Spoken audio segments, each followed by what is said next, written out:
نحمده ونصلي على رسوله الكريم بسم اللہ الرحمن الرحیم۔ قرآن پاک سورۃ الفاتحہ اور 30 پاروں کے مجموعے کا نام ہے۔ سورۃ الفاتحہ کی 4-5 خصوصیات ہیں، ان کے فضائل ہیں، ان کے مناقب ہیں۔ پہلی خصوصیت تو یہ ہے کہ فاتحہ فتح سے ہے۔ فتح کا معنی ہوتا ہے کھولنا، چونکہ جب ہم قرآن پاک کو پڑھنے کے لیے کھولتے ہیں تو سب سے پہلے ہم سورۃ الفاتحہ کو پڑھتے ہیں۔ اسی طریقے سے جب ہم نماز پڑھتے ہیں تو نماز جب شروع کرتے ہیں سورۃ الفاتحہ سے شروع کرتے ہیں۔ اور تیسری وجہ اس کی یہ ہے کہ اللہ تبارک و تعالی نے سب سے پہلی مکمل جو سورت نازل فرمائی ہے وہ سورۃ الفاتحہ ہے۔ سورۃ العلق ہے، سورۃ المدثر ہے، سورۃ المزمل ہے، ان کی کچھ آیات اللہ تبارک و تعالی نے پہلے نازل فرمائی ہیں، لیکن مکمل سورت کے اعتبار سے جو سب سے پہلی سورت نازل فرمائی ہے وہ اللہ تبارک و تعالی نے سورۃ الفاتحہ کو نازل فرمایا ہے۔ اس وجہ سے سورۃ الفاتحہ کو فاتحہ کہتے ہیں۔ اور دوسری بات یہ ہے کہ اس سورت کا نام ام القرآن اور ام الکتاب بھی ہے۔ ام القرآن اور ام الکتاب کا مطلب کیا ہے کہ قرآن پاک کا خلاصہ، کتاب کا خلاصہ، کہ یہ سورۃ الفاتحہ یہ ایک متن ہے اور سارا کا سارا قرآن پاک اس کی شرح ہے۔ اللہ تبارک و تعالی نے جتنی باتیں بھی قرآن پاک کے اندر بیان فرمائی ہیں وہ ساری کی ساری باتوں کا خلاصہ اللہ تبارک و تعالی نے سورۃ الفاتحہ کے اندر بیان فرمایا ہے۔ اللہ تبارک و تعالی نے قرآن پاک کے اندر 6 مضامین، 6 باتوں کا تذکرہ فرمایا ہے پورے قرآن پاک کے اندر، اور ان 6 باتوں کا خلاصہ اللہ تبارک و تعالی نے سورۃ الفاتحہ کے اندر بیان فرمایا ہے۔ وہ 6 باتیں کون کون سی ہیں؟ پہلی بات توحید ہے، دوسرے نمبر پر رسالت ہے، تیسرے نمبر پر قیامت ہے، چوتھے نمبر پر احکام ہیں، 5ویں نمبر پر ماننے والے ہیں، اور 6ٹھے نمبر پر نہ ماننے والے ہیں۔ تو ان کا تذکرہ اللہ تبارک و تعالی نے سورۃ الفاتحہ کے اندر کس طریقے سے فرمایا ہے کہ الحمدللہ رب العالمین الرحمن الرحیم۔ اللہ تبارک و تعالی نے توحید کا تذکرہ فرمایا۔ مالک یوم الدین کے اندر اللہ تبارک و تعالی نے قیامت کا تذکرہ فرمایا۔ ایاک نعبد و ایاک نستعین کے اندر اللہ تبارک و تعالی نے احکامات کو بیان فرمائے ہیں۔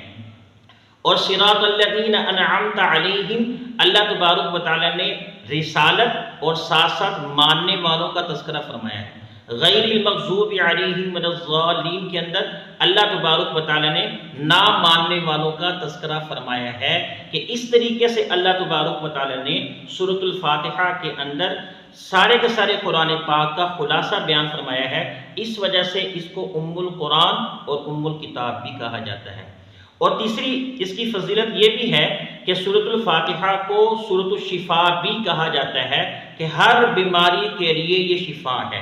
آدمی سورۃ الفاتحہ کو پڑھے، کسی آدمی کے سر میں درد ہے یا بخار ہے یا کوئی اور وجہ ہے تو پڑھ کر پھونک مار دے یا پانی پلا دیا جاوے تو اللہ تبارک و تعالی سورۃ الفاتحہ کی برکت سے اللہ تبارک و تعالی صحت اور تندرستی عطا فرمائیں گے۔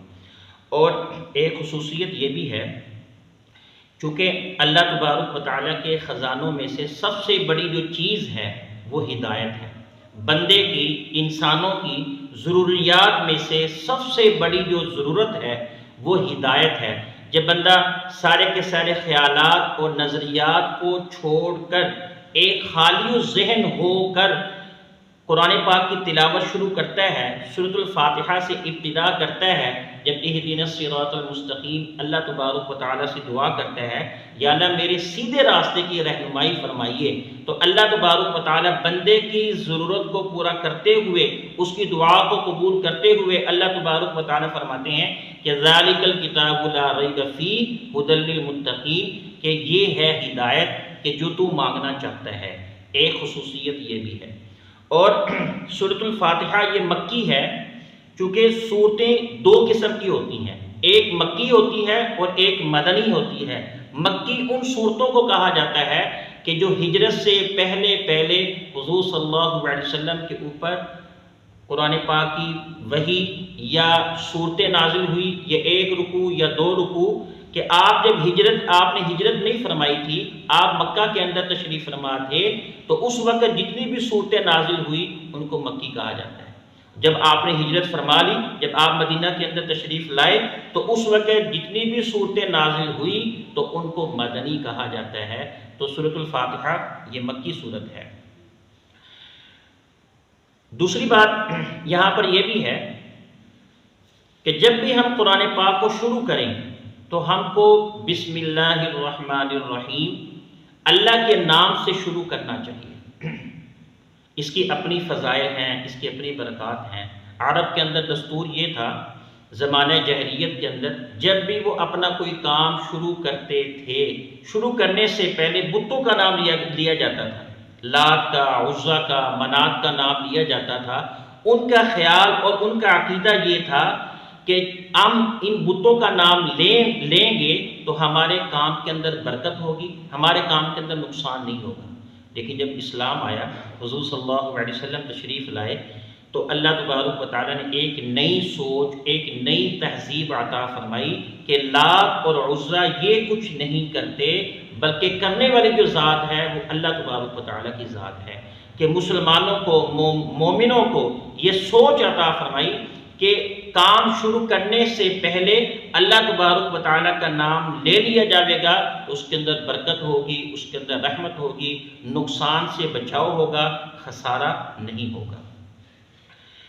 ایک بات سمجھنے والی یہ بھی ہے کہ آیا کہ یہ جو بسم اللہ الرحمن الرحیم ہے، آیا کہ یہ سورت کا جز ہے یا نہیں ہے، سورت کا حصہ ہوتا ہے یا نہیں ہوتا؟ تمام اہل اسلام کا اس بارے میں اتفاق ہے کہ سورۃ النمل کے اندر جو بسم اللہ الرحمن الرحیم ہے یہ سورت کا حصہ ہے، سورت کا جز ہے، الگ سے آیت نہیں ہے۔ اور تمام کے تمام اہل اسلام کا اس بارے میں بھی اتفاق ہے کہ ساری کی ساری صورتوں کے شروع میں بسم اللہ الرحمن الرحیم لکھنا چاہیے اور ساتھ ساتھ پڑھنا بھی چاہیے، سوائے سورۃ توبہ کے۔ سورۃ توبہ کے شروع میں نہ بسم اللہ لکھی جاتی ہے اور نہ ہی پڑھی جاتی ہے۔ اور تمام کے تمام اختلاف اس بارے میں ہے کہ آیا کہ سورۃ الفاتحہ سے پہلے جو بسم اللہ الرحمن الرحیم ہے یہ سورت کا حصہ ہے یا نہیں ہے۔ تو جمہور کا جو مذہب ہے، حضرت امام اعظم ابو حنیفہ رحمہ اللہ تعالیٰ نے فرماتے ہیں کہ سورۃ الفاتحہ یا دیگر جتنی بھی صورتیں ہیں ان سے پہلے جو بسم اللہ الرحمن الرحیم ہے یہ سورت کا حصہ نہیں ہے، یہ بلکہ ایک مستقل ایک آیت ہے، ایک الگ سے آیت ہے۔